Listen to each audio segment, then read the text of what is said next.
নমস্কাৰ, মোৰ আন এটা ভিডিঅ'লৈ আপোনালোকক স্বাগতম জনাইছোঁ। আজি মই আপোনালোকলৈ এটা ধুনীয়া ৰেচিপি লৈ আহিছোঁ। বলকচোন আজি মইনো কি ৰেচিপি আনিছোঁ আপোনালোককো দেখুৱাওঁ। আজি মোৰ ৰেচিপিটোত আছে ওলকবিৰ লগত ছাগলী মাংসৰ জোল। বলক তেনেহ'লে দেৰি নকৰি ভিডিঅ'টোলৈ আগবাঢ়োঁ। মইনো আজি ছাগলী মাংস আৰু ওলকবিৰ জোল কেনেদৰে বনাওঁ আপোনালোকেও চাব।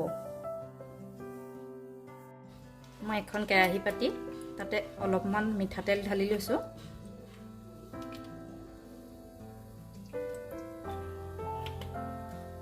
মিঠাতেলখিনি গৰম হৈ গৈছে। মই ইয়াতে 4টা মিডিয়াম সাইজৰ পিঁয়াজ কাটি লৈছিলোঁ, ইয়াতে দি লৈছোঁ।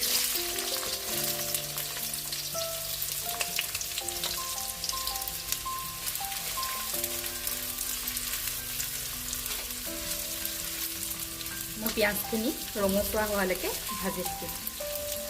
মোৰ পিঁয়াজখিনি ভজা হৈছে। ইয়াতে মই 1 চামুচ নহৰু বটা, আধা চামুচ আটা বটা আৰু দুখিলা তেজপাত, 2টা শুকান জলকীয়া দি দিছোঁ।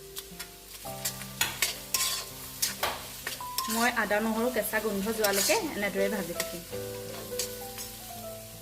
পিঁয়াজ নহৰু ভজা হৈ গৈছে। ইয়াতে মই এতিয়া মাংসখিনি দিলোঁ। মই ছাগলী মাংসখিনি ধুনীয়াকৈ ধুই ইয়াত মই 1 চামুচ আদা নহৰু পেষ্ট দি আৰু মিঠাতেল 1 চামুচ দি পেলাই মঠি থৈছোঁ। ইয়াতে মই দি দিম।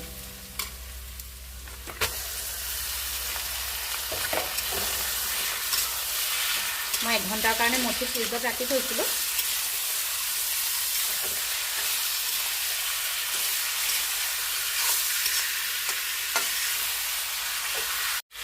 মই এতিয়া ইয়াতে 1 চামুচ হালধি পাউডাৰ দি দিছোঁ।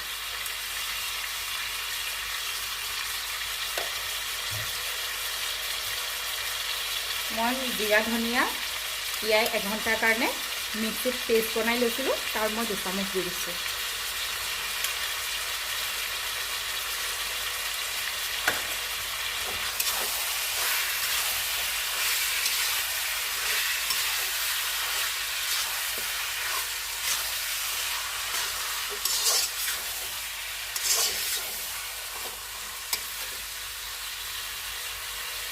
ইয়াতে এতিয়া কাশ্মীৰ ৰেড চিলি পাউডাৰ 1 চামুচ দি দিছোঁ।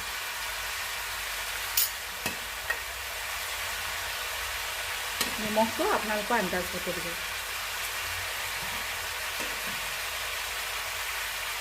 আমি ধুনীয়াকৈ এতিয়া লৰাই লৰাই ভাজি ল'ম। মই এতিয়া এটা ডাঙৰ সাইজৰ আলু কাটি থৈছিলোঁ, ইয়াতে দি দিছোঁ। আৰু এটা ডাঙৰ ওলকবি মই টুকুৰা কৰি কাটি ইয়াতে দি দিছোঁ। মই আলুখিনি ফ্ৰাই কৰি দিয়া নাই, মই মাংসৰ লগতে দিছোঁ।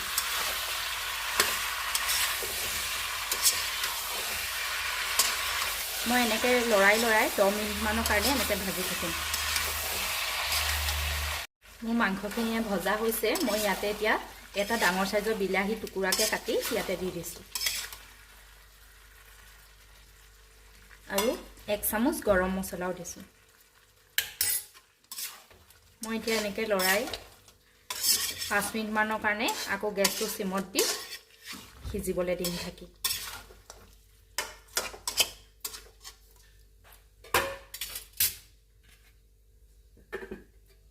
5 মিনিটৰ পিছতে ঢাকনিখন দাঙি দিছোঁ।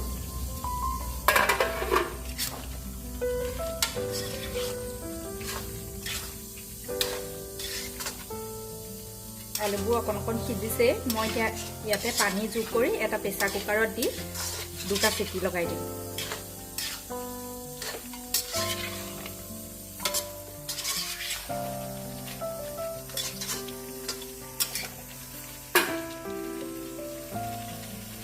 পানীটো আপোনালোকৰ আন্দাজমতে দিব।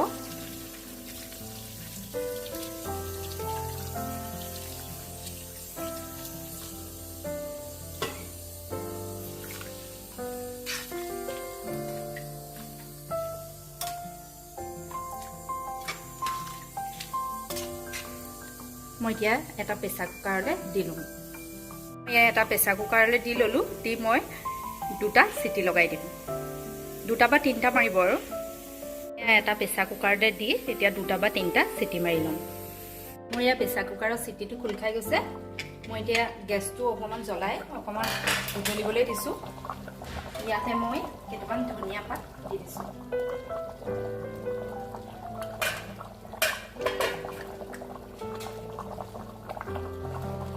আৰু এটা কেঁচা জলকীয়াও ইয়াতে দি দিছোঁ।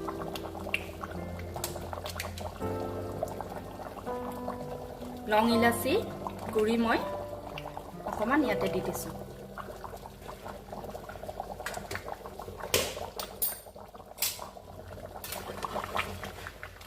মোৰ আজি ছাগলী মাংস ৰেডি হৈ গৈছে। এনেদৰে বনাই খাই চাবচোন ওলকবিৰ লগত, খাবলৈ বৰ ধুনীয়া হয় জোলকণ। তাতে মই পেকেট মছলা ব্যৱহাৰ কৰা নাই, তেনেকৈ জিৰা ধনিয়া পেষ্ট দিছোঁ, এটা ধুনীয়া গোন্ধ ওলাইছে।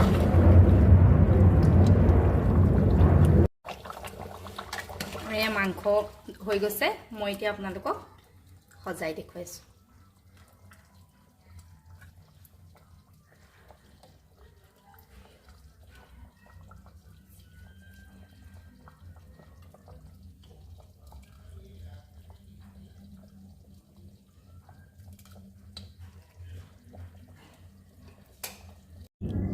আজি মোৰ ছাগলী মাংসৰ ৰেচিপিটো ৰেডি হৈ গৈছে।